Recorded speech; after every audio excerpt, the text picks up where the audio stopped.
The Midnight Shelter. The neon signs of New Seattle's alien district flickered through sheets of acid rain, casting prismatic shadows across Sarah Chen's small shelter cafe.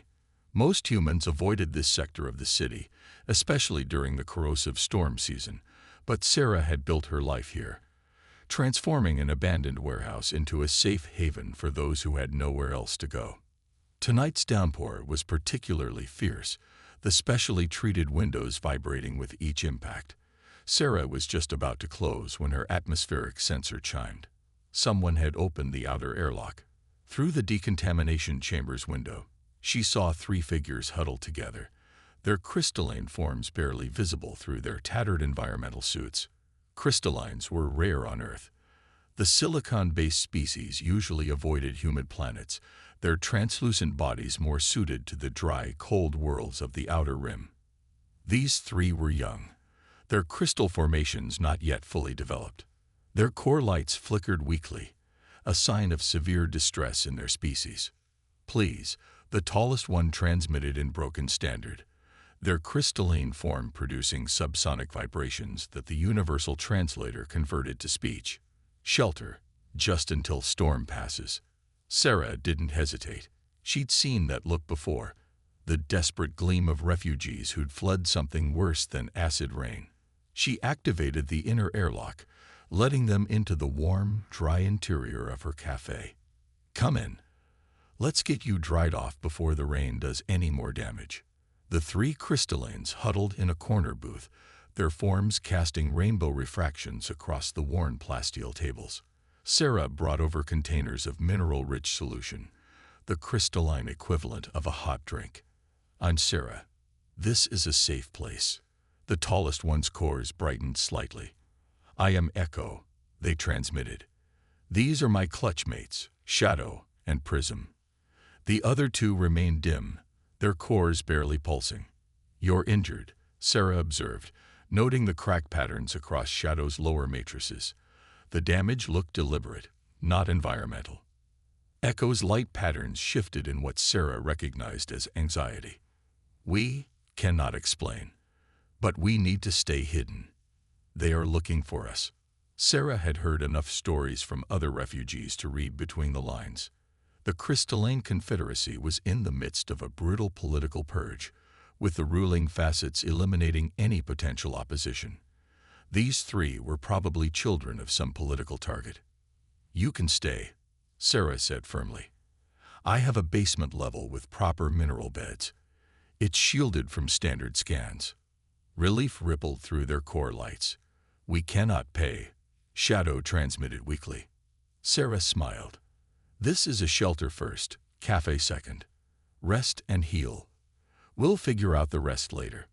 What Sarah didn't tell them was that she'd have to dip into her savings to afford the mineral solutions they'd need to heal, or that harboring unregistered crystalline refugees carried a minimum sentence of 15 years in a penal colony.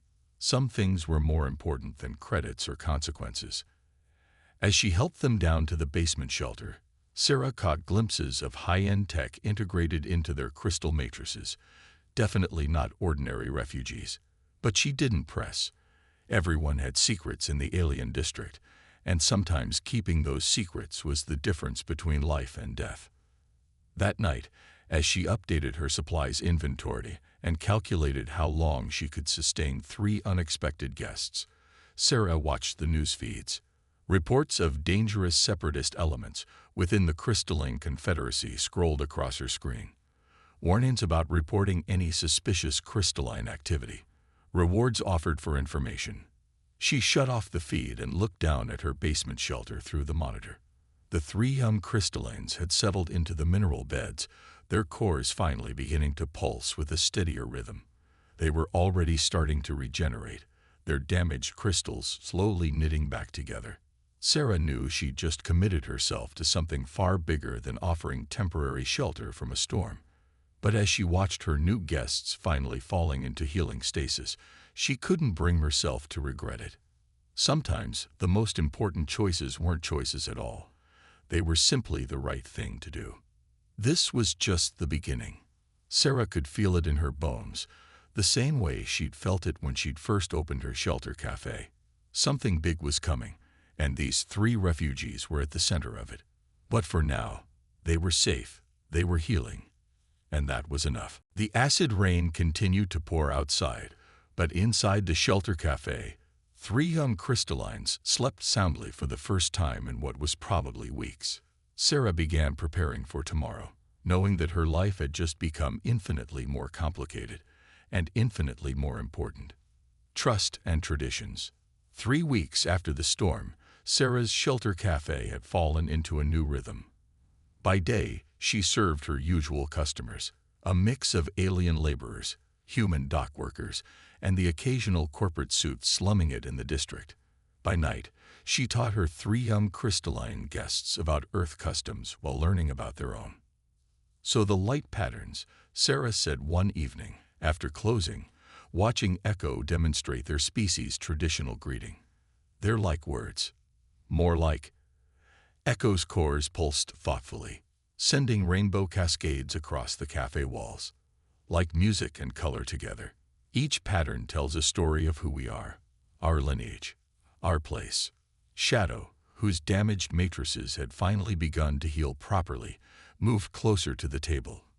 In the old traditions, before the facets took control, we would share our patterns freely. Now many frequencies are forbidden. Sarah had noticed how careful they were about their light displays, keeping them dim and minimal except during these late-night conversations. Their fear of discovery ran deep. Even here, in her shielded basement, they spoke of their home with hushed vibrations. The facets, Sarah ventured carefully, wiping down tables as they talked. They're the ones who heard you. Prism, usually the quietest of the 3, emitted a sharp, discordant pulse that the translator couldn't quite interpret. The others' lights dimmed immediately in response. We should not speak of politics, Echo transmitted quickly. It is safer. But Sarah had already seen enough in the news feeds. The Crystalline Confederacy's cultural preservation programs were becoming more aggressive. Reports of disappearances and re-education were increasing. Just yesterday, she turned away 2 official-looking crystallines who'd come asking questions about refugee sightings in the district. The shelter's expenses were mounting. Mineral solutions weren't cheap, especially the high-grade ones needed for proper healing. Sarah had started taking extra catering jobs, supplying local businesses with Earth-standard and xenobiologically compatible foods. The work was exhausting, but it kept the supplies flowing. One morning, as Sarah was preparing for the breakfast rush, she found Echo attempting to help in the kitchen. You should rest, she said, watching them carefully manipulate serving utensils with their field manipulators. Your matrices are still aligning. We cannot. Echo's lights flickered with emotion. We cannot simply take. In our culture, to receive without giving is to diminish both parties. Sarah smiled, understanding the pride behind the words. Then teach me. Show me more about your traditions. The real ones, not what the facets permit. That night, after closing, the 3 crystallines performed a proper light-sharing ceremony for Sarah. Their combined patterns transformed the basement into a cathedral of living light, telling stories of ancient crystal forests and cities built from thought and light. Sarah watched, transfixed, as their matrices synchronized, creating harmonies of color that the human eye was never meant to see. This is why they fear us. Prism transmitted softly as the display ended. The old ways teach unity, harmony between all facets of existence. But the current regime. A sharp bang from upstairs cut off their words. Sarah's heart froze. Someone was trying to breach the cafe's outer door. Through the security feed, she saw 3 official-looking figures in Confederacy uniforms. Hide, she hissed, already moving to activate the basement's deepest shielding protocols. Use the emergency tunnel. I'll handle this. As her 3 guests retreated to the hidden passage she'd installed years ago for exactly this kind of situation, Sarah took a deep breath and straightened her apron. She'd dealt with authorities before. The trick was to be helpful enough to avoid suspicion, but not so helpful that they got interested. The pounding came again, harder this time. Coming.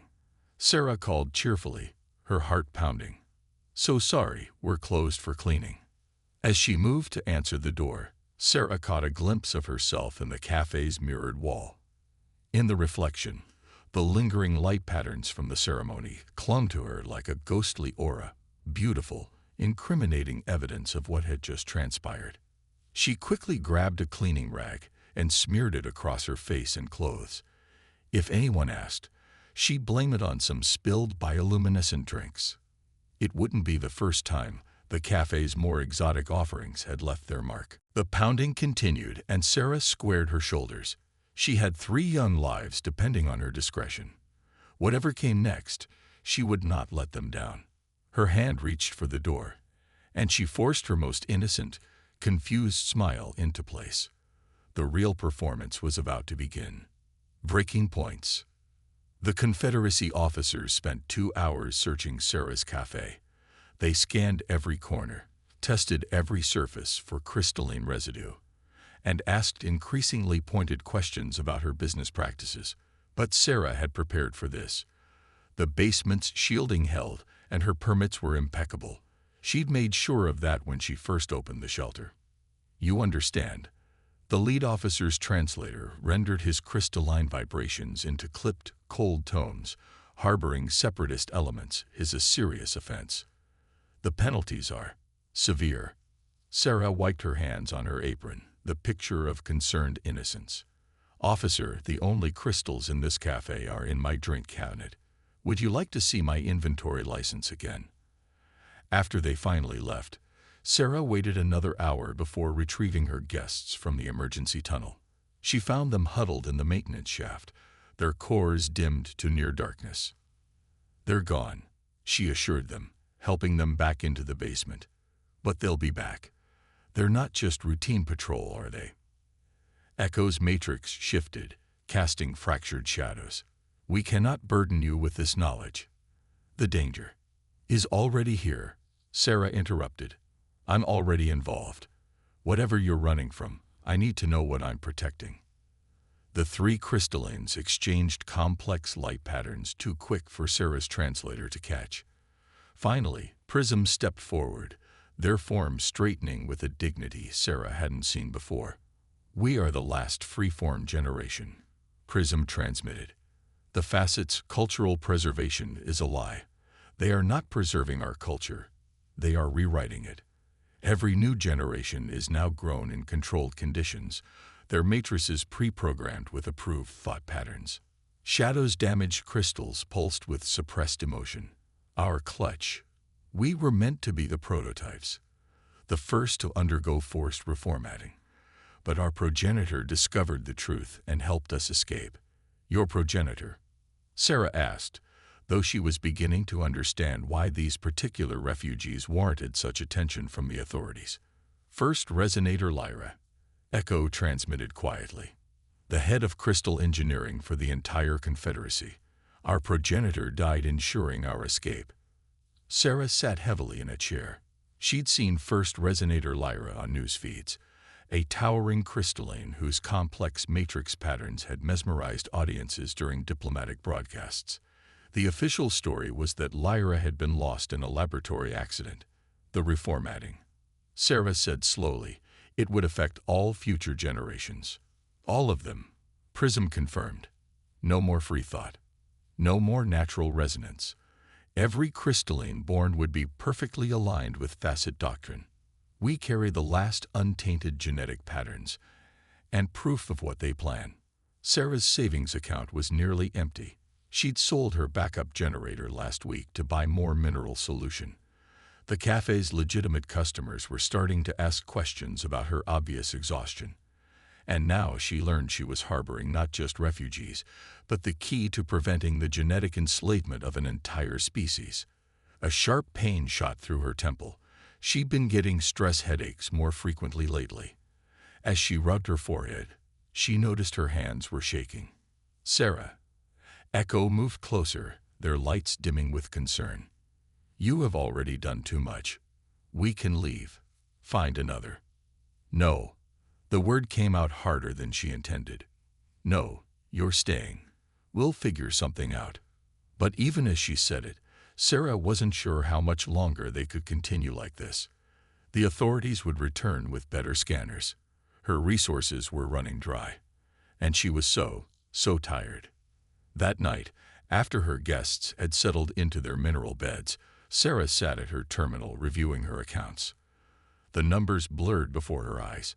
She'd have to take out a loan soon, something she'd sworn never to do after watching debt destroy her parents' restaurant back in Old Seattle. A notification popped up on her screen, another official warning about harboring refugees. But this one was different. This one included a reward notice. The amount made her eyes widen. The sum would solve all her financial problems, would let her expand the shelter, help more people. All she had to do was make one call. Sarah shut off the terminal so hard she heard the casing crack. She pressed her forehead against the cool surface of her desk and took deep, shuddering breaths. In the basement, she could hear the faint harmonic hum of her guests in healing stasis. The sound had become familiar over the past weeks, almost comforting, like a lullaby in frequencies just beyond human hearing. She thought of Echo helping in the kitchen despite their injuries, of Shadow's quiet determination during physical therapy, of Prism's profound gratitude for simple acts of kindness. She thought of their light ceremony, sharing their true culture with her, a culture that would be erased if the facets succeeded. Okay, she whispered to herself. Okay, new plan. Sarah opened her terminal again, but not to look at the reward notice. Instead, she began composing messages to certain contacts in the district, people who operated in shadows, who knew ways around official scrutiny, people who owed her favors. If they couldn't outlast the authorities, they would have to outsmart them. And Sarah Chen, daughter of failed restaurateurs, owner of a barely profitable shelter cafe in the alien district, was about to attempt something either incredibly brave or incredibly stupid. Possibly both. The choice. Sarah's plan took shape over 3 sleepless nights.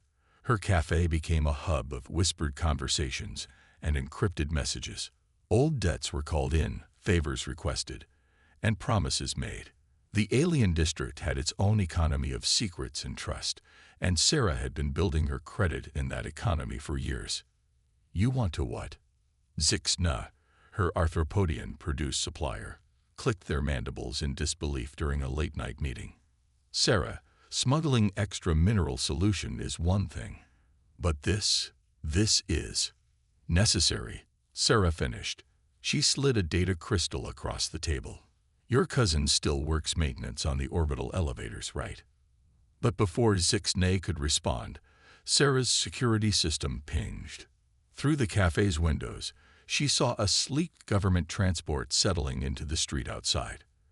This wasn't a routine patrol. The vehicle bore the insignia of the Crystalline Confederacy's Special Diplomatic Corps. Back door.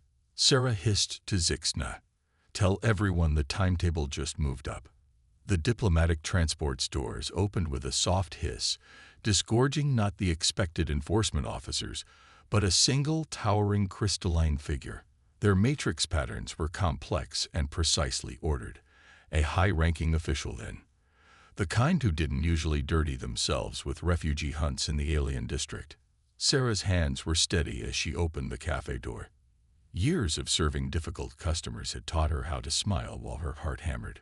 We're closed for inventory, she started, but the official raised a limb, cutting her off. Ms. Chen. The translator rendered their vibrations in smooth, cultured tones. I am Apex Resonator Vex. May we speak privately? Sarah's gut clenched. Apex resonators were the highest level of crystalline authority below the facets themselves. She led them to a booth, acutely aware of the 3 refugees hiding below their feet. Your reputation for hospitality is well known in certain circles. Vex began, their matrix shifting in what might have been appreciation. Your shelter has helped many find their way. We try to be welcoming to all, Sarah said carefully. Indeed, Vex's cores pulsed with a light that made Sarah's eyes water. Such dedication cannot be easy, or cheap. I understand your finances are strained. They placed a data crystal on the table. It glowed with an internal light that spoke of high-security encryption. "This contains an authorized funds transfer for 50 million credits," Vex stated. 10 times the standard reward. "Enough to expand your shelter, help hundreds more in need."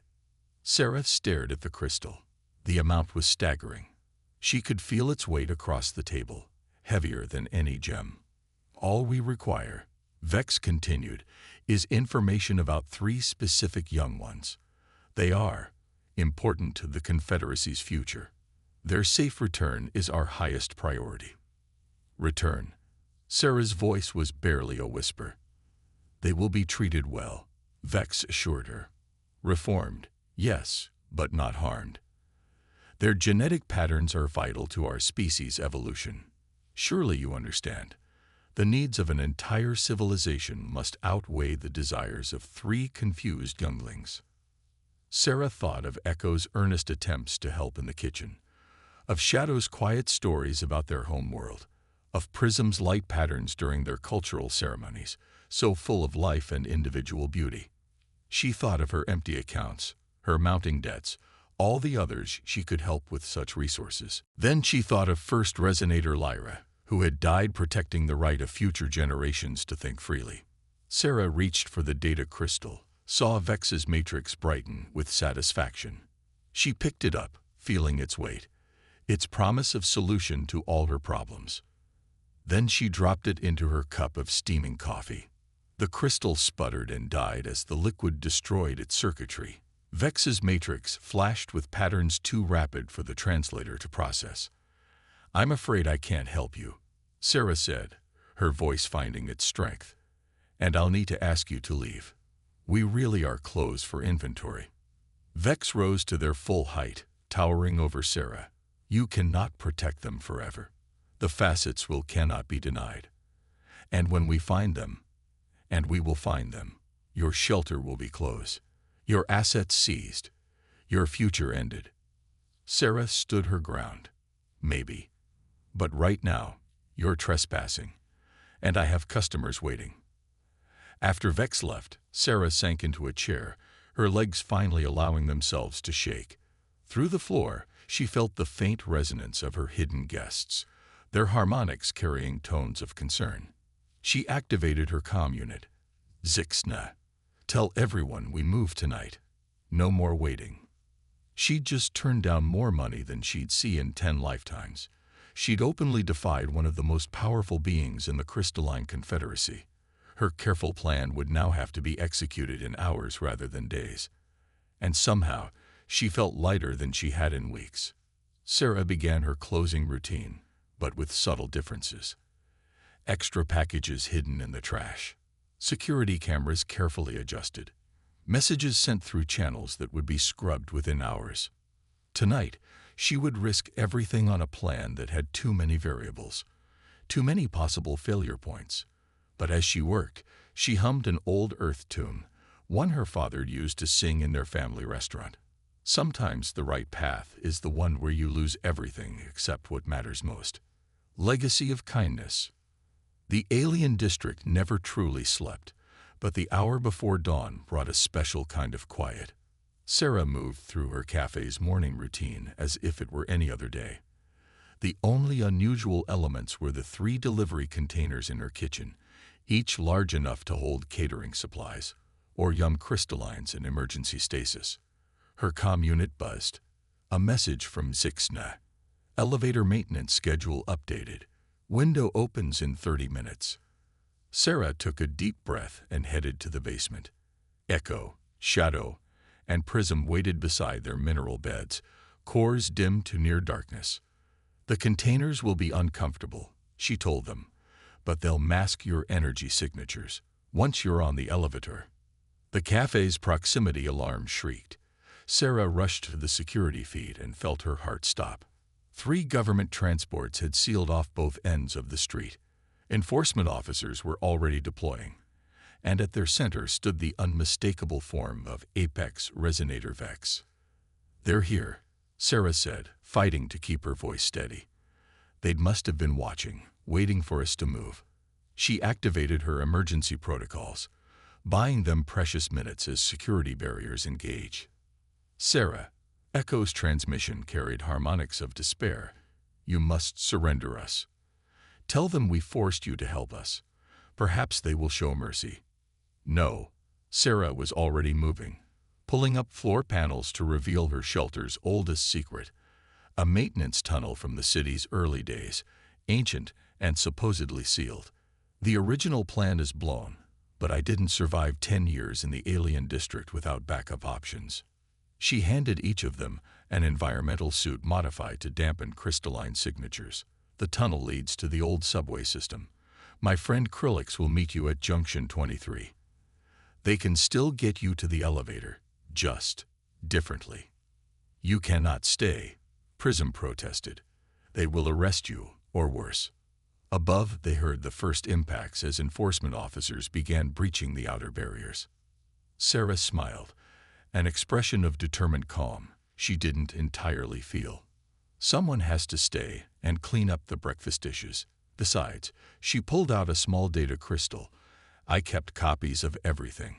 Your genetic data, proof of the facets' plans, evidence of what they're really doing. If they take me in, it all goes public. Shadow's matrix flickered with complex emotions. You would risk everything. For us. Not just for you. Sarah helped them into the tunnel. For every future crystalline who deserves to grow freely. For everyone who needs to know that sometimes standing up for what's right is worth any cost. She pressed a small package into Echo's manipulator field. And because you three taught me that the most beautiful light patterns come from hearts that choose their own path. The package contained a mineral solution formula she developed over the past weeks, one specifically designed to help young crystallines maintain their matrix integrity during long space travel. She'd mortgaged the cafe 3 days ago to pay for its components. Now go, she urged as the sounds of breach attempts grew louder. Your progenitor gave their life so you could stay free. Don't waste that gift. The 3 young crystallines embraced her in their way, their fields harmonizing with her bioelectrical patterns one last time. Then they were gone, disappearing into the darkness of the tunnel. Sarah sealed it behind them, leaving no trace. She had just finished erasing the security logs when her door burst inward. Enforcement officers swarmed the cafe, followed by Apex Resonator Vex, their matrix blazing with triumph. Ms. Chen, they transmitted, you will tell us where they are. Sarah stood calmly behind her counter, adjusting her apron. I'm afraid you've missed the breakfast rush, but I'd be happy to make you some coffee. The interrogation lasted 3 days. Sarah answered every question the same way, with an offer of coffee and a reminder of her rights as an Earth citizen. She knew the tunnel would have collapsed behind her friends, rigged to do so as soon as they reached the first junction. There was nothing to find. On the 4th day, everything changed. The news broke across every feed in human and alien space, leaked documents revealing the facets' true plans, evidence of genetic manipulation programs, testimony from dozens of escaped refugees, and most damaging of all, recorded admissions from high-ranking officials about the systematic attempt to rewrite an entire species' nature. The scandal rocked the crystalline confederacy. Protests erupted on 100 worlds. The facets' control began to crack. When they finally released Sarah, she found her cafe unchanged but somehow different. Word had spread about what she'd done. Her simple shelter had become a symbol of something larger. 2 months later, as Sarah was serving her usual morning customers, her comm unit chimed with an encrypted message. The image was grainy, taken from a great distance, but she recognized the 3 distinct light patterns even through the interference. Echo, Shadow, and Prism stood before a crowd of their people, their matrices blazing with unrestrained patterns of freedom and hope. They were teaching others the old ways, sharing the traditions that had almost been lost. In the background, she could see more young crystallines practicing their own unique light patterns, each one different, each one free. Sarah saved the image, but didn't respond. Some things were better left unconnected, safer in the realm of plausible deniability. But that night, as she added another bed to her shelter's basement, She smiled at the thought of light patterns spreading across the stars, each one a small revolution of individuality. Coffee. She asked her newest refugee, a young Arcturian with trembling tentacles and frightened eyes. You're safe here, and let me tell you a story about why that will always be true.